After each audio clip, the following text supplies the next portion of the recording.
ஓம் முருகா போற்றி. ஓம் சரவண பவ. என் அன்பு குழந்தையே, உனக்கு மிக பெரிய சக்தி உனக்குள்ளே ஊடுருவப் போகிறது. அது உன் வாழ்க்கையை அழகாக மாற்றப் போகிறது. நீ என்னுடைய குழந்தை.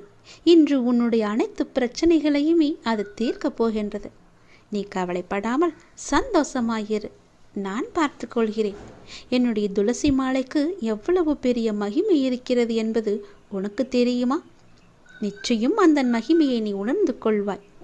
உன்னுடைய வீட்டில் தேவை என்பதே இல்லாமல் போகும். உணவு, உடை, இன்னும் ஒரு அத்தியாவசிய தேவைகளுக்கான பஞ்சமே இருக்காத அளவிற்கு அது பல சக்திகளை உனக்குள்ளே கொண்டு வரப்போகின்றது. பல மகிமைகளை அது புரிய போகின்றது. இந்த பிரபஞ்சத்தில் சத்தியத்தை பாதுகாப்பதும் தர்மத்தை நிலைநாட்டுவதும் என் பணி. உன் பலவீனத்தை விரட்ட, உன்னை ஊக்கப்படுத்தவும், உன் வழியில் உள்ள தீமைகளை விரட்டவும், உனக்கு வலிமையை அளிக்கவும் நான் இருக்கிறேன். உன் பிராமணத்தை நிறைவேற்றி அழியாமல் இருக்க உனக்கு நான் வழிகாட்ட நான் இருக்கிறேன். நம்பிக்கையோடு இரு. என் பக்தர்களின் வீட்டில், என்னுடைய உண்மையான பக்தர்களின் வீட்டில் உணவு, உடை என்று எதற்குமே குறைவே இருக்காது. இதை என் உறுதியாக எடுத்துக்கொள்ளுங்கள். என்னுடைய சத்திய வாக்காக எடுத்துக்கொள்ளுங்கள். உங்கள் ஆசைகள் தளர்ந்து போகும்போது தானாகவே உங்களுடைய மனம் கடவுளை நோக்கி திரும்பிவிடும். நானே உனது ஆதாரமாக இருக்கும்போது நீ யாரை தேடிக்கொண்டிருக்கிறாய்? உன் ஜீவனே நான் என்பதை உணர்ந்து கொள். என்னை சிக்கென பற்றிக்கொள். உனது கவலைகள் யாவுமே பறந்தோடிவிடும். உனக்கான தேடுதலுக்கான வழியை கிடைக்கப் பெறுவாய். இதுவா அதுவா, எது சரி என்று மயங்கும் போது எது பிறருக்கு நன்மை அளிக்குமோ அதன் வழி செல்லல் வேண்டும் என்பதை நீ உணர்ந்து கொள். கர்ம வினைகளின் விளைவாக வாழ்க்கையில் நடப்பது நடக்கட்டும். அதை நம்முடைய மனம் உறுதியாக எதிர்கொள்ளட்டும். ஆனால் சாயியின் பாதங்களில் மேல் நமக்கு இடைவிடாத அன்பும் பக்தியும் என்றென்றுமே நிலவட்டும். அவருடைய புனிதமான உருவம் நமது கண்களின் எதிரில் எப்போதுமே இருக்கட்டும். சாயியின் லீலை ஆழங்காண முடியாதது, கற்பனைக்கு எட்டாதது. அவர் தனது பக்தனுக்கு செய்யும் உபகாரத்திற்கும் அற்புதத்திற்கும் எல்லையே கிடையாதது. ஸ்ரீ சாயப்பாவின் நேரடியான தரிசனத்திற்கு கொடுத்து வைக்காத எளிய ஆத்மாக்களின் கண்களுக்கு விருந்தாகும் சிறந்த வழிபாடே ஸ்ரீ சாயி தத்சரித உபதேச பொன்மொழிகளாகும். சாய்பாபாவின் அறிவுரைகளும் இயற்கையானதும் எல்லையற்றதுமான தன்னுணர்வு கருத்துக்கள் அடங்கிய களஞ்சியமே ஸ்ரீ சாய் தத்சரிதம். இதை தினமும் படிப்பவர்களை இம்மை மறுமை சுழற்சியிலிருந்து விடுவித்து இரண்டிலும் பாபா பூரண சந்தோஷமாக்குவார். இது பாபாவினுடைய விருப்பம், என் விருப்பம். நீ எல்லாவற்றிலும் வாழ்ந்து சுகப்பட வேண்டும் என்பது என்னுடைய விருப்பம். அதற்கு உன்னை நீ தயார்படுத்தும் வேளையில் இப்போது நான் ஏற்பட்டிருக்கிறேன். என்னை நோக்கி முதலில் நீ ஓரடியை எடுத்து வை. என்னை நம்பி நீ ஓரடியை எடுத்து வைத்துப்பார். அடுத்து மற்றதை நான் பார்த்து கொள்கிறேன். நீ என்ன தவறிழைத்தாய் வருத்தப்பட? உன்னை ஏமாற்றியவர்களே நம்பிக்கையோடு செயல்படும் போது நீ இன்னும் அதீத நம்பிக்கையோடு செயல்பட வேண்டும் அல்லவா? அதை நீ உணர்ந்து கொள். என்னை நோக்கி முதல் அடியை எடுத்து வை. உன்னை நான் தவறான பாதைக்கு அழைத்துச் செல்ல மாட்டேன். படுகுழியிலும் வீழச் செய்ய மாட்டேன். கவலைப்படாமல் என்னை நோக்கி வா. ஓர் அடியை எடுத்து வை. மலையின் உச்சியில் உன்னை வைத்து அழகு பார்க்க. உன்னுடைய பிரச்சனைகளை தீர்க்க யாரும் இல்லை என்று கவலைப்பட்டு கொண்டிருந்தாய் அல்லவா? உன்னுடைய அனைத்து பிரச்சனைகளையுமே நான் தீர்க்கப் போகின்றேன். அதற்கான நேரத்தையும் நான் குறித்து விட்டேன். உன்னுடைய கவலைகளை நான் போக்கப் போகின்றேன். உன்னுடைய துன்பங்களை நான் நீக்கப் போகின்றேன். உனக்கு இன்பத்தை வர வைப்பதற்கான, சந்தோஷத்தை கொடுப்பதற்கான நேரத்தையும் நான் குறித்து விட்டேன். முழுவதும் கேள். நீ மகிழ்ச்சியில் துள்ளி குதிப்பாய். சந்தோஷ மலையில் நனையப் போகின்றாய். நீ கவலைப்படாமல் சந்தோஷமாயிரு. எல்லாவற்றையுமே நான் தீர்த்து வைக்கின்றேன். மாற்றங்கள் நிறைந்த இந்த உலகனில் பிறப்பிலும் இறப்பிலும் அன்பிலும் அருளிலும் மாறாத கடவுள் நான் தான் என்பது உனக்கு தெரியும் அல்லவா? ஆயுளெல்லாம் என்னுடைய திருவடியே சரணம் என்று கிடைக்கின்றாய் அல்லவா? உன்னை நான் எப்படி விட்டு விடுவேன்? வாழ்க்கையில் ஜெயித்திட முயற்சிகளும் உழைப்புகளும் மிக அவசியமல்லவா? நானும் உழைக்கின்றேன், நானும் முயற்சிக்கின்றேன். பிறகு ஏன் எனக்கு வெற்றி என்னும் கிரீடத்தை ஏன் என்னால் சூட முடியவில்லை என்றுதானே கேட்கின்றாய்? உன் உழைப்பும் முயற்சியும் உண்மைதான். ஆனால் வெற்றி என்ற பூக்களை பறிக்க சில முட்களிடம் நீ காயப்பட்டுத்தான் ஆக வேண்டும். காயப்பட வேண்டும் என்பதை விட வாழ்வின் இன்னொரு பக்கம் இருக்கும். அதற்கு தோல்வி என்ற மிகப்பெரிய பாடத்தை அது கற்றுத்தரும் என்றே நீ எண்ண வேண்டும். உன்னுடைய வெற்றிக்கு நடுவில் உனக்கு ஏன் இந்த சறுக்கல் தோன்றுகிறது என்று யோசித்து பார்த்தாயா? மன வலிமையை சோதிப்பதற்கே அது நடத்தப்படுகிறது என்பதை நீ உணர்ந்து கொள். மன வலிமையுடன் நீ போராடி அதற்கான துணிச்சலை கொண்டு அவற்றுக்கு வரும் தடையை எல்லாம் நீ எதிர்த்து பொறுமையும் நிதானத்துடனும் கூடிய நம்பிக்கையுடன் நீ செயல்பட்டால் அந்த அகிலமே உனக்கு கிடைத்த வெற்றி என்ற உணர்வை நீ நிச்சயம் அடைவாய். உனக்கு வரும் கஷ்டங்களால் அந்த நேரத்தில் மனசுமை உனக்கு அதிகமாகத்தான் தெரியும். ஆனால் நீ மனம் தளராது நின்றால் உனக்கு வெற்றி தானே கிடைக்கும். யாரும் எனக்கு துணை இல்லை, நற்கதியாய் நடுவில் நிற்கிறேன் என்று உணர்கின்றாய் நீ. அவ்வப்போது நடுவில் எந்த துணை இல்லாமல் நிற்கதியாய் நிற்கிறேன் என்ற எண்ணத்தை நீ மறந்து ஒரு நிமிடம் கண்மூடி மன அமைதியுடன் எதையும் யோசிக்காமல் சாந்தமாக மாறி அமைதியான சூழலை உனக்குள்ளே நீ கொண்டு வா. அந்த நிமிடம் நீ நிற்கின்றது எங்கு என்று பார். என்னுடைய கைப்பிடி உன்னை பிடித்து கொண்டிருக்கும். உன்னை நான் என்ற உன்னை வணங்கும் கடவுள் தாங்கிக் கொண்டிருக்கின்றேன் என்பதை மனதார நீ ஒப்புக்கொண்டால் போதும். எதிர்த்து நிற்பாய். என்ன வந்தாலும் துணிச்சலாக நிற்பாய். உன்னை நிச்சயம் நல்வழிப்படுத்துவேன். உனக்கான நல்ல வழிகளை உனக்கு காமித்து கொண்டே இருப்பேன். வெற்றி அங்கு நிறையவே இருக்கும். அதற்கு நான் பொறுப்பு. உன்னுடைய பிரச்சனைகளை, கடன் சுமைகளை எல்லாம் நீக்குவதற்கு நான் ஒரு சரியான நேரத்தை குறித்து வைத்திருக்கேன் என்று சொன்னேன் அல்லவா? எண்ணிக்கொள். இன்னும் சரியாக 36 மணி நேரத்தில் நிச்சயம் நீ மகிழ்ச்சி அடைவாய். உன் கஷ்டங்கள், கவலைகள், துன்பங்கள் எல்லாமே ஓடி மறைந்து உன் இன்பம் வருவதற்கான சரியான நேரம் இன்னும் 36 மணி நேரத்தில் அது உன் கையில் வந்து சேரும். கவலைப்படாமல் நம்பிக்கையோடு இரு. என்னை வரவேற்க தயாராக இரு. ஏனென்றால் உனக்கான இன்பத்தை கொண்டு வருவது நான் தான். உன்னை தேடி நான் வரப்போகின்றேன். உன்னை நிச்சயம் பாதுகாப்பேன். நல்வழியில் உன்னை அழைத்து செல்வேன். நல்லது நடக்கும். நான் உயிரோடு இருக்கின்றேன், உனக்கு முன்னே இருக்கின்றேன் என்பதை நீ நம்புகின்றாயா? உனக்கு வேண்டிய உதவிகளையெல்லாம் நான் செய்து கொண்டிருக்கிறேன் என்று என்னை முழுமையாக நம்பிக்கொண்டிருக்கின்றாயா?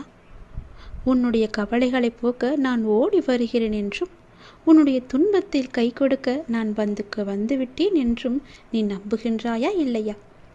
நான் இருப்பது உண்மை என்றால் உடனே எனக்கு பெயரிட்டு என்னை கூப்பிடு. அப்பா என்று கூப்பிடு. அம்மா என்று கூப்பிடு. தாயே, தந்தையே என்று உனக்கு எப்படி தோன்றுகிறதோ அப்படியே என்னை கூப்பிடு. நான் ஓடி வந்து உன் முன்னால் நிற்பேன். நான் எங்கே இருக்கிறேன் என்று தேட வேண்டாம். நான் இங்கேதான் இருக்கின்றேன் உனக்காக என்பதை எப்போதுமே நீ நினைவில் வை. மற்றவர் உங்கள் பக்தியை பற்றி என்ன சொன்னாலும், நீங்கள் என்னை எப்படி உணர்ந்தாலும், எப்போதும் உனக்காக ஒரு குறிப்பிட்ட இடம் என்னுடைய மனதில் நான் வைத்திருக்கிறேன். என்னுடைய மனதில் உனக்கென்று ஒரு இடம் உண்டு. உனக்காக எப்போதுமே நான் இங்கே தான் இருக்கின்றேன். நீங்கள் கீழே இறங்கும்போது உங்கள் கையை பிடித்து கொண்டு நான் மேலே அழைத்து வந்து விடுகிறேன். கீழே என்பது பெரிய ஆபத்தானது. அங்கே இருந்து உன்னை கை தூக்கி விடுவது நான் தான். வாழ்க்கையில் எதுவுமே இப்படியே நடந்து விடுமோ, இப்படியே போய்விடுமோ என்று ஒருபோதும் நினைத்து விடாதே. எதையும் மாற்றிக் கொடுக்க எனக்கு தெரியும். அந்த கடவுளுக்கு ஒரு நொடி போதும். கவலையாகவே இருக்காதே. எல்லாமே இறைவனுக்கு தெரியும் என்று நம்பி ஒவ்வொரு பொழுதையுமே தொடங்கிப்பார். உன் வாழ்க்கை மிகவும் நன்றாகவே இருக்கும். எத்தனை கஷ்டம் வந்தாலும் கவலைப்படக்கூடாது. முதலில் உன் கூட நான் இருக்கின்றேன் எப்போதும். நீ இதுவரை சில தினங்களை தடைகளாக நினைத்து வந்தாய். சில நேரங்களை தடைகளாக நினைத்து வந்தாய். அது எல்லாம் எதுவும் ஒன்றுமில்லை. ஆனால் இன்று முதல் அது போன்ற தினங்களில் உள்ள தடைகள் எல்லாமே நீங்கு போகின்றன. நீ நினைத்தது எல்லாமே நேர்மறையாக மாறப்போகின்றன. உன் மனதில் உள்ள எதிர்மறை எல்லாம் நீங்கி நேர்மறையை உனக்குள்ளே நான் கொண்டு வந்து விட்டேன். வரும் காலங்களில் அவைகள் எல்லாம் உன் தடைகளை நீக்கப் போகின்றன. வெற்றி தருவதை நீ காணப்போகின்றாய். உன் இல்லத்தில் எதிர்மறையாகவே பதிந்துவிட்ட அத்தனை கால கஷ்டங்களும் இனி ஒன்றன் பின் ஒன்றாக மாறப்போகிறது. உனக்குள் அது போன்ற சூழலிலும் நேர்மறை துளிர்விட்டு மேலே எழும். அதை உன்னை வழிநடத்தி உனக்கு நிச்சயம் வெற்றியையே தரும். உன்னுடைய வாழ்க்கையில் சில நேரம் சுமை அதிகரிக்கும் போது கடவுளின் கரங்கள் உன்னை சுமந்து கொண்டு இருக்கிறது என்பதை நீ மறந்து விடாதே. நீ தூங்கும் போது உனக்கே தெரியாமல் உன் அருகில் இருப்பது யார்? நான் தான். உன் கூடவே இருந்து உன்னை ஆசீர்வதித்து கொண்டிருக்கிறேன். எல்லா நேரமும் நல்லது நடக்கும். உனக்கு எப்போதெல்லாம் என்னை அழைக்க வேண்டும் என்று நினைக்கின்றதோ அப்போதெல்லாம் என்னை அழைத்துவிடு. உனக்காக நான் ஓடி வருகிறேன். அதற்காக நேரம் காலமெல்லாம் நீ பார்க்க வேண்டாம். இரவும் பகலும் எப்பொழுதெல்லாம் நேரம் கிடைக்கின்றதோ எவன் ஒருவன் என்னை பற்றி நினைத்து வருகின்றானோ அவன் இனிப்பும் சர்க்கரையும் போல, அலையும் கடலும் போல, கண்ணியும் மொழியும் போல என்னுடன் அவன் முழுமையாகவே இணைக்கின்றான். அப்படிப்பட்டவன் எதற்காகவும் எங்கேயும் பயப்பட வேண்டிய அவசியமே இல்லை. என்னை நீ மனதார அழைத்த பின் நீ அமைதியாக இருக்க வேண்டியது மட்டுமே உன்னுடைய வேலை. உன்னுடைய சோகம், உன்னுடைய கண்ணீர், உன் மனவலி, உன் மனவேதனை அனைத்தையும் நான் அறிவேன். நீ எதற்கும் கவலைப்படாதே. உனக்கான நிம்மதியை நான் நிச்சயம் உனக்கு தருகிறேன். நீ எப்போது வேண்டும் என்று கேட்கின்றாயோ அப்போதே உனக்காக எல்லாவற்றையும் செய்து தர நான் ஆவலாக காத்திருக்கின்றேன் தங்கமி. நீ கேட்டது எல்லாம் உடனே கிடைக்க வேண்டும் என்று அவசரப்படாதே. பொறுமையாக காத்திரு. உனக்கு தர வேண்டிய நேரம் என்று ஒன்று இருக்கிறதல்லவா, அப்போது அது சரியாக உன்னிடத்தில் வந்து சேரும். அதுவரை நீ பொறுமை காத்து அமைதியாகத்தான் இருக்க வேண்டும். இந்த உலகில் எதுவுமே யாருக்கும் நிரந்தரமல்ல. கஷ்டங்கள் ஆனாலும் சந்தோஷங்கள் ஆனாலும் எல்லாமே வந்த வழி எதுவோ அதே வழியில் திரும்பத்தான் போகும். உன்னை எதிர்மறையாக்கும் எந்த ஒரு நிகழ்வுக்கும் நீ நேர்மறையாய் மட்டுமே உன்னை வெளிப்படுத்தி காட்டிப்பார். நீயும் எதிர்மறையாய் சிந்தித்து விடாதே. நான் உனக்கு துணையாக உனக்குள்ளே இருக்கின்றேன். அதனால் உன் மனதில் எப்பொழுதும் நேர்மறையை மட்டுமே நீ வைத்துக்கொள். அப்படி நீ இருக்கையில் நீ படும் துயரங்களை நான் நிச்சயம் அறிந்து அதற்கான தீர்வையும் நான் உனக்கு தருகிறேன். உன்னை சூழ்ந்துள்ள ஏமாற்றங்கள், துரோகங்கள், வஞ்சகம், ஏழ்மை, இன்னும் பல துயரங்களும் நீக்க வேண்டியிருக்கின்றது. இந்த அப்பாவை எண்ணி நீ வேண்டிக் கொள்கிறாய், சரியா? அப்படி நீ வேண்டிக் கொண்டது உன் மனதில் இருப்பது எல்லாமே எனக்கு தெரியும். உன்னை சூழ்ந்துள்ள துயரங்களிலிருந்து தப்பிப்பது எப்படி என்று யோசித்து யோசித்து நீ தூக்கம் வராமல் தவித்திருக்கின்றாய். உன்னை எல்லோரும் அவமானப்படுத்துவது போலவும், உன்னை கைவிட்டு விட்டது போலவும், எல்லாமே இருந்தும் எதுவுமே எனக்கு இல்லாதது போலவும், எல்லோரும் இருந்தும் அனாதை போலவும் இப்போது நீ உணர்கின்றாய். என் அன்பு குழந்தையே, அனைத்தையும் நான் அறிவேன். வாழ்க்கையில் நீ பயணிக்கும் வழியில் என் துணை நிச்சயமாகவே உனக்கு இருக்கும். அதை பற்றி சிறு சந்தேகம் கூட உனக்கு வேண்டாம். உன் வேண்டுதல்கள் எல்லாம் பலிக்கும். உனக்கு எல்லா சூழ்நிலைகளிலும் நான் துணை இருந்து நீ காத்து வருவேன். நீ எடுக்கும் எல்லா முயற்சிகளும் உனக்கு நிச்சயம் வெற்றி என்ற தீபத்தை மட்டுமே நான் ஏற்றி காமிப்பேன். என் மீது நம்பிக்கை வைத்து மட்டும் செயல்பட்டு பார். கவலைப்படாதே. எப்பொழுதும் உன் கூட இருப்பது உன்னுடைய அப்பா நானே. எல்லாம் நல்லதே நடக்கும். மனதனவில் உடைந்திருந்த எனக்கு ஒரு மருந்தாக, ஒரு உறவாக, ஒரு உயிராக அந்த அப்பாவே எனக்கு கிடைத்தார் என்பதை என்னால் வெறும் வார்த்தைகளால் சொல்ல முடியாத, விவரிக்க முடியாத ஒன்று. எத்தனை வேதனைகள் என் மனதில், எத்தனை சங்கடங்கள் என் மனதில், எத்தனை பிரச்சனைகள் என்னை சூழ்ந்திருக்கும் போது எனக்கு ஆதரவாக கை கொடுத்து தூக்கிவிட்டது என்னுடைய அப்பா. எனக்கு அவர் சொன்ன வார்த்தைகள்: தேவையில்லாமல் உன் உடம்பை நீ வருத்தி கொள்ளாதே. தேவையில்லாமல் உன் மனசை நீ வருத்தி கொள்ளாதே. நீ உன் வாழ்க்கையில் இப்பொழுது தத்தளித்து கொண்டிருக்கிறாய் என்பது எனக்கு தெரியும். உன்னை எனது கரம் கொண்டு இறுக பிடித்து காப்பாற்றி கொண்டிருக்கிறேன் என்பதும் எனக்கு தெரியும். அது உனக்கும் புரியும் என்று நான் நினைக்கிறேன். இன்னும் சில நாட்களில் அனைத்துமே மாறப்போகின்றது. உன்னுடைய துன்பங்கள், துயரங்கள் எல்லாமே முடிவுக்கு வரப்போகிறது. உன்னுடைய மிகப்பெரிய பணப்பிரச்சனை தீரப்போகிறது. உன்னுடைய மிக கஷ்டமான கடன் பிரச்சனை கூட அது முடிய போகிறது. அதற்கான நேரத்தையும் காலத்தையும் நீ தொட்டு விட்டாய் தங்கமி. நிதானமாக யோசித்து மட்டும் நீ செயல்படு. எந்த விஷயத்திலும் நீ அவசரப்படாமல் பொறுமையாக இருக்க வேண்டும். உன்னை விட்டு யார் விலகினாலும் அதையே நினைத்து நீ கவலைப்பட்டு கொண்டிருக்காதே. எல்லாமே நன்மைக்கு என்று நீ எடுத்துக்கொள். யார் உன்னை வெறுத்தார்களோ, யார் உன்னை உதாசீனப்படுத்தினார்களோ, யார் உன் நம்பிக்கையை கெடுத்தார்களோ அவர்கள் முன் நீ மென்மேலும் வளர்ச்சியடைந்து உன் வாழ்க்கையை செம்மையாக மாற்றி காட்ட வேண்டுமல்லவா? அப்படி இருக்கும்போது நீ எப்பொழுதும் இதே போல சோர்வாக இருந்தால் என்ன அர்த்தம்? அவர்களை மேலும் மேலும் உன்னை துன்புறுத்தத்தானே ஆசைப்படுவார்கள். அவர்களுக்கு முன்னால் நீ வாய்விட்டு சிரித்துப்பார். அவர்கள் உன்னை பார்த்து எப்படி இருக்கிறார்கள் என்று நீயே கண்கூடாக பார்க்க போகிறாய். அவர்கள் முன் நீ வளர்ச்சி அடைந்து உன் வாழ்வில் வெற்றி பெறப் போகிறாய் என்ற வைராக்கியத்தோடு நீ செயல்பட வேண்டும். கவலைப்படாமல் இரு, நான் இருக்கின்றேன். உனக்கு மிகவுமே கொடியது என்ன என்றால் கோபம்தான். அந்த கோபம் உனக்கு வேண்டவே வேண்டாம். உன்னை என் உயிராய் நான் காத்து கொண்டிருக்கின்றேன். சோதனை காலம் என்பது எல்லோருக்கும் வரத்தான் செய்யும். சோதனை காலம் வரும்போது நீ பயப்படாமல் இருக்க வேண்டும், கலங்காமல் இருக்க வேண்டும். தந்தை தன் பிள்ளைகளை கண்டித்து நடத்துவதைப் போல இறைவனான நானும் நான் நேசிக்கின்றவர்களை கடிந்து நடத்துகிறேன். இதை புரிந்து கொண்டு நீ நடக்கும்போது நான் உன்னை என் பொறுப்பில் எடுத்துக்கொள்வேன். கவலைப்படாதே. அப்பா என்னை திட்டுவிட்டாரே, மிகவும் வருத்தப்பட வைக்கிறாரே என்று நீ சோர்ந்து போகாதே. நான் உன்னை கைவிட்டு விடவே மாட்டேன். நான் உன்னோடு எப்போதுமே இருப்பேன். பயப்படாமல் மட்டும் இரு, கலங்காமல் மட்டும் இரு. நீ பலம் கொண்டு திடமான மனதோடு நீ எழுந்து வர வேண்டும்.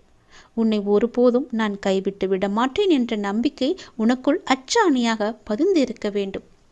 உன்னை விட்டு விலகவே நான் மாட்டேன் என்பதை நீ நம்ப வேண்டும். அப்பா என்னை கைவிட்டு விட மாட்டார் என்ற நம்பிக்கை உனக்குள்ளே இருக்க வேண்டும். அப்போது அந்த கலக்கமானது, உன்னுடைய பயமானது உன்னை விட்டு தூர ஓடிவிடும்.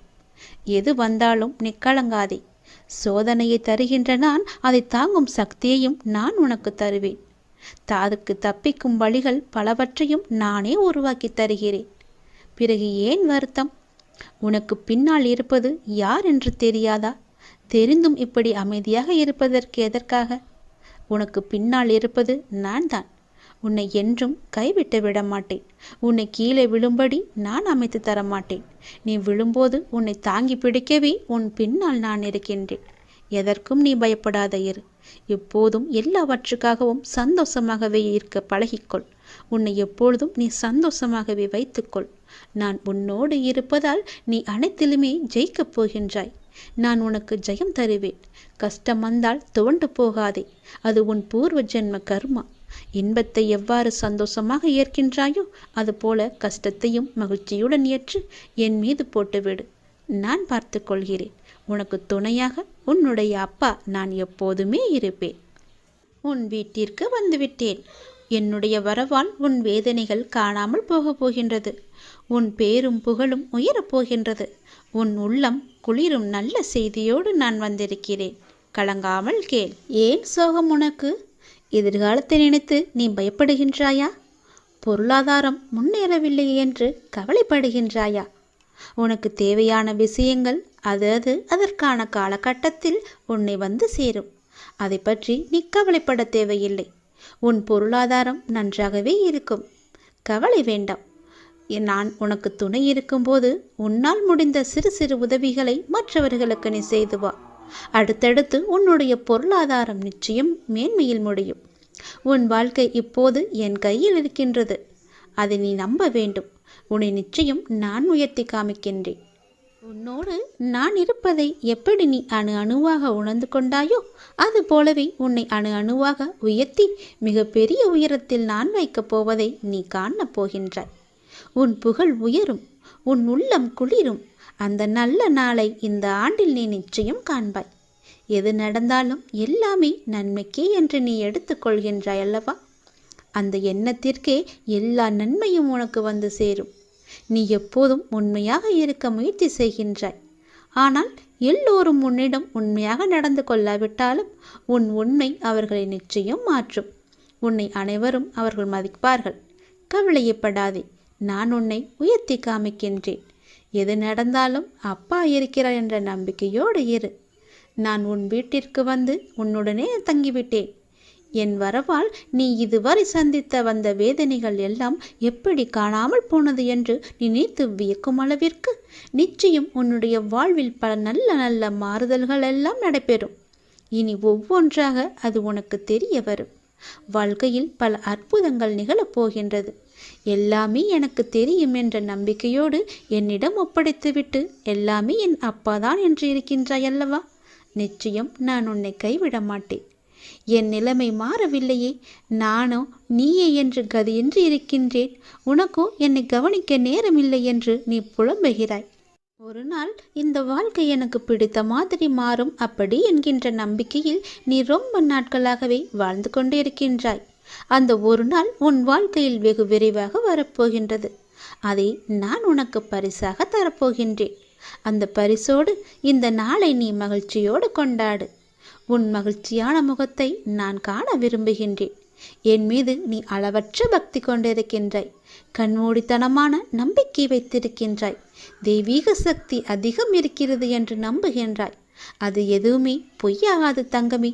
உனக்கு தேவையான சக்தி தந்து உனக்கான அந்த நல்ல நாளை நான் உன்னிடம் ஒப்படைக்கப் போகின்றேன். நிச்சயம் அதற்கான நல்ல அறிகுறிகள் எல்லாம் உன் கண்ணில் தெழும்படி நான் அமைத்து தருகின்றேன். நீ நல்லதாய் நினை, உனக்கு நல்லதே நடக்கும். சில நேரம் நீ மிகவும் மகிழ்ச்சியாகவும் சுறுசுறுப்பாகவும் இருக்கின்றாய். சில நேரமோ மிகவும் சோர்ந்து போய் கவலையில் மூழ்கின்றாய். எப்பொழுதும் உன் மனதை நீ சுறுசுறுப்பாக வைத்துக்கொள்ள என்னுடைய நாமத்தை மட்டும் நீ உச்சரித்து கொண்டு இருந்தாலே போதும். என்னுடைய நாமமானது உனக்கு எப்போதும் உதவியாக இருக்கும். எந்த நேரத்திலும் உனக்கு துணை இருந்து கொண்டே இருக்கும். என் நாமத்தை மட்டும் நீ சொல்லிக்கொண்டே வரும். தை மாதத்தில் உன்னுடைய இல்லத்தில் ஒரு நல்ல நிகழ்வு நடப்பதற்கான அறிகுறிகள் உனக்கு தென்படும். அது தொடர்பான முடிவுகள், பேச்சுவார்த்தைகள் எல்லாம் நடக்கப் போகிறது. உன்னுடைய எண்ணத்தில் நேர்மறை சற்று குறைந்தாலும் நேர்மறை எண்ணங்களை விடாமல் பிடித்துக்கொள். நீ நன்மைகள் நிச்சயமாக நடக்கும். உன்னுடைய மனதை மகிழ்ச்சியாக வைத்துக்கொண்டு நீ செய்யும் செயல்கள் எல்லாம் நிச்சயம் நல்ல பலனை தரும்.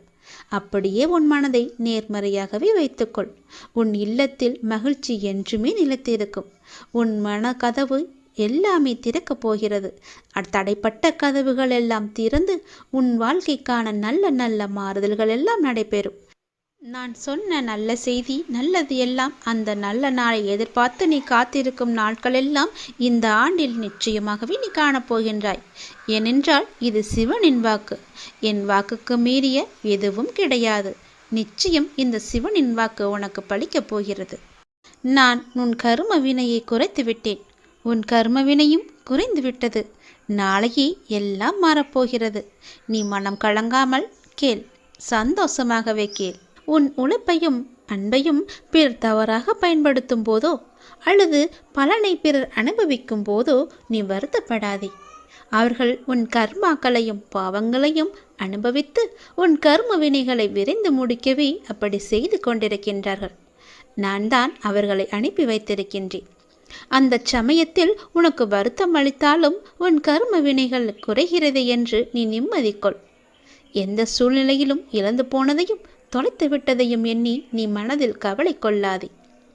நடப்பவை யாவும் நன்மைக்கு என்று நம்பிக்கையுன் உன் லட்சியத்தை நோக்கி நீ முன்னேறிச் செல். எல்லாம் நன்மைக்கே என்று சொல்கிறீர்களே, ஆனால் என் வழிகள் அப்படியேதானே இருக்கின்றது. எந்த நன்மையும் எனக்கு நடக்கவில்லை என்கிறாயா? நீ கொஞ்ச நாள் பொறு. உன்னுடைய வேண்டுதல் நிச்சயம் பலிக்கப் போகிறது. நீ அனுபவிக்கும் துயரங்களையே பெரிதாக நினைத்து போராடி கொண்டிருக்கின்றாய்.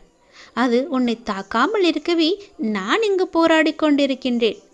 அது உனக்கு தெரிய வாய்ப்பே கிடையாது. அதனால்தான் நான் அடிக்கடி கூறுகின்றேன், முடிந்தவரை எல்லோருக்கும் நல்லதே செய்யென்று, எதற்காகவும் அஞ்சாதே என்று. ஏனென்றால் உன்னோடும் உன் குடும்பத்தோடும் நான் இருக்கின்றேனே. இன்பமும் துன்பமும் நிலையற்றவைதான். அது எல்லோருக்கும் மாறி மாறி வந்து கொண்டுதான் இருக்கும். இன்று இருப்பது நாளை மாறிவிடும். எனவே நீ மனம் கலங்காமல் இரு. இன்றைய துன்பத்தை நினைத்து நாளைய இன்பத்தை நீ தொலைத்து விடாமல் இருக்க வேண்டும். அதற்காகத்தான் சொல்கிறேன். உனது நலனை விரும்புகின்ற நான் உனக்கு நன்மையை மட்டும்தான் செய்வேன் என்பதில் நீ உறுதியான நம்பிக்கையோடு இரு. கவலையே படாதே. நான் இருக்கின்றேன். என்றும் எங்கெங்கும் எப்போதும் என்றென்றுமே உன்னோடு. உனக்கு நல்லது மட்டுமே நடக்கும். நீ என் பரிபூர்ண அருள் முழுவதையும் பெற்றுவிட்டாய். என் ஆசீர்வாதத்தையும் அன்பையும் நீ பெற்றுவிட்டாய். உன்னுடைய பக்தியால் நான் உனக்கு அடிமையாகிவிட்டேன் என் தங்கமே. என்னிடத்தில் நீ பக்தி செய்ததால் நீ வருவாய். நிச்சயம் தொண்டு செய்வாய். அதன் மூலம் நான் உன்னிடத்திலேயே நான் ஐக்கியமாகி விடுவேன். உன்னுடைய வருகைக்காக நான் காத்து கொண்டிருக்கிறேன். நீ என்னிடம் வந்து மற்றவர்களுக்கு நீ தொண்டு செய். எனக்கு தொண்டு செய்ய வேண்டாம். மற்றவர்களுக்கு நீ தொண்டு செய்தால் நான் உன்னிடத்தில் வந்து உனக்கே நான் அடிமையாகி விடுகிறேன். உன்னிடத்திலே நான் இருந்து உனக்கு வேண்டிய உதவிகளையெல்லாம் நான் செய்கின்றேன். நீயோ மற்றவர்களுக்கு உதவி செய். உனக்கு தேவையானது எதுவோ அதை நானே தருகின்றேன். நீ அள்ளி அள்ளி கொடு, நானும் உனக்கு அள்ளி அள்ளி தருகின்றேன். நான் கொடுப்பதை வைத்து நீ மற்றவர்களுக்கு கொடு. உன் வாழ்க்கையில் பல நல்ல நல்ல மாற்றங்கள், நல்ல நல்ல நிகழ்வுகள், நீ கேட்ட சந்தோஷங்கள், மன மகிழ்ச்சிகள் எல்லாமே உனக்கு கிடைக்கும். நீ கேட்ட பண பிரச்சனை எல்லாமே தீர்ந்துவிடும். நான் உனக்கு அள்ளி அள்ளி தரும்போது நீ உன் இரு கைகளையும் தூக்கி அதை வாங்கிக்கொள். நான் தருவது உனக்காக மட்டுமே. உன்னுடைய உண்மையான பக்தியால் நீ என்னை வென்று விட்டாய். நீ என்னை அடிமையாக்கி விட்டாய். நான் உனக்கு எப்பொழுதும் தொண்டு செய்யவே நான் காத்திருக்கின்றேன். அதுபோல நீயும் தொண்டு செய்து மற்றவர்களின் வாழ்த்துக்களை நீ பெற்றுக்கொள். அதன் மூலம் உன் வாழ்க்கை மிக சிறப்பாகவே மாறும். நான் உன் நல்ல எண்ணத்தில் தான் நான் வைத்திருக்கின்றேன். அதுபோலவே நீயும் செய். உன்னையும் எல்லோரும் போற்றுவார்கள். நன்றாக இருப்பாய். நீ என்னுடைய இந்த பாதத்தை தொட்டுப்பார். நான் உன் முன்னே உன்னை தேடி நான் வந்து கொண்டே இருப்பது உனக்கு தெரியும். கவலைப்படாமல் நம்பிக்கையோடு நான் வணங்கும் கடவுள் என்னிடம் இருக்கிறார் என்று என்னுடைய இந்த பாதத்தை நீ தொட்டுப்பார். உன்னை தேடி நான் வருவது உனக்கு தெரியும். என்னை வரவேற்க நீ தயாராக இரு. உன்னை பாதுகாக்க நான் வந்து கொண்டிருக்கின்றேன். ஒரே நாளில் யாரும் மௌனத்தை தேர்ந்தெடுப்பதில்லை. அது பல நூறு வார்த்தைகளை பேசி பலனற்று போனதால் தான் அது வருகின்றது. உன்னுடைய மனதில் இப்போது உள்ள அந்த மன வருத்தத்தை உனக்கு தந்தவர்கள் அதை பற்றி கண்டு கொள்ளாதவாறு இப்போது இருக்கின்றார்கள். அதை அவர்களுக்கு நான் புரிய வைத்துக் கொள்கின்றேன். வீணாக வருந்தாதே. தேவையில்லாமல் நேரத்தை நீ வீணடிக்காதே. நீ இழந்ததை விட, நீ இதுவரை எதையெல்லாம் இழந்தாயோ அதை விட 2 மடங்காக நான் உனக்கு தருவேன். நிச்சயம் நடக்கும். பொறுமையாக ஏறு. நீ வேண்டியது உன்னை கண்டிப்பாகவே வந்து சேரும். இனி வரும் நாட்களில் உனக்கு துணையாக நான் வந்து கொண்டே இருப்பேன். முடிவுகளை எல்லாம் நிதானமாக எடுக்க பழகு. உதவிகளை யோசிக்காமல் நீ செய்து கொண்டே இரு. மற்றவர்களை நான் பார்த்து கொள்கிறேன். எல்லோரையும் புறம் தள்ளிவிட்டு உனக்கு மனதில் என்ன தோன்றுகிறதோ அதை மட்டுமே, நல்லதை மட்டுமே செய். பணிவோடு நீ இரு. பண்பு உன்னை உயர்த்தி பார்க்கும். அன்போடு நீ இருந்து பார். அகிலமே உன்னை உயர்த்தி பார்க்கும். பக்தியோடு நீ இருந்து பார். பரமணி உன்னை உயர்த்தி நிச்சயம் காமிப்பார். அன்பில் பண்பை சேர்த்து பக்தியோடு இறைவனிடம் கையேந்தினால் வாழ்வே நமக்கு சொர்க்கம்தான். வாழ்வின் வரந்தரும் வள்ளல் அல்லவா கடவுள். என்னை யாழும் இறைவன் அல்லவா நமக்கு சொந்தம். அதனால் எல்லாவற்றிலுமே அன்பாக பழகு. விதி என்று எதையும் நீ விட்டுவிடாதே. இறைவனிடம் தொடர்ந்து நீ வேண்டிக் கொண்டே இரு. விதிக்கும் விதிவிலக்கு என்று ஒன்று உள்ளது. இறைவனின் திருவடிப்பட்டு அந்த தலையெழுத்தே மாறிவிட. அதனால் உனக்கு எவ்வளவு கஷ்டங்கள் வந்தாலும் இந்த திருவடியை நினைத்துக்கொள். இந்த திருவடியை நீ தொட்டுவிட்டால் உன் தலையெழுத்தே மாறிவிடும். உன் கஷ்டங்கள் எல்லாமே முடிவுக்கு வந்துவிடும். அந்த விதியையே முறியடிக்கும் வல்லமை என் திருவடிக்கு உண்டு. என்னுடைய திருவடியை, என்னுடைய பாதத்தை நீ இருக்க பற்றிக்கொள். எல்லாம் நன்மைக்கு எண்ணும்படியாக உன்னை கஷ்டத்திற்கு தள்ளிய சில நிகழ்வுகள் உன் வாழ்க்கைக்கு நன்மையானதாக மாறப்போகின்றது. நான் எப்போதும் என் பிள்ளைகளுக்கு காவலாய் அவர்களுக்கு எது நல்லதோ அதையே நான் செய்வேன். என்னை இந்த அளவுக்கு தீவிரமாக வணங்கும் உனக்கு நன்மையை செய்யாமல் இருப்பேனா? நிச்சயம் நன்மையே செய்வேன். கடந்த 1 வருடமாக நீ பட்ட துன்பம் எது சொல்லி மாளாதே. துன்பத்திற்கு மாற்றாக இன்பங்கள் உனக்கு இனி கிடைக்கப் போகிறது. உன்னுடைய வாழ்வில் எல்லாமே மாறப்போகின்றது. நல்லது நடக்கப் போகிறது. ஒரு புதிய பரிமாணம் உன் வாழ்க்கையில் நுழையப் போகிறது. அது உன் வாழ்க்கையை அழகாக மாற்றப் போகிறது. நேர்மறை எண்ணங்கள் அங்கு நிறையவே இருக்கும். நேர்மறை சூழல்கள் அங்கு அதிகமாகவே இருக்கும். உனக்கு எப்போதும் அது துணை இருந்து கொண்டே இருக்கும். நீ என்னுடைய பிள்ளை. என் பாதத்தை நீ இருக்க பற்றி கொண்டால் துன்பம் கூட தூர ஓடிவிடும்.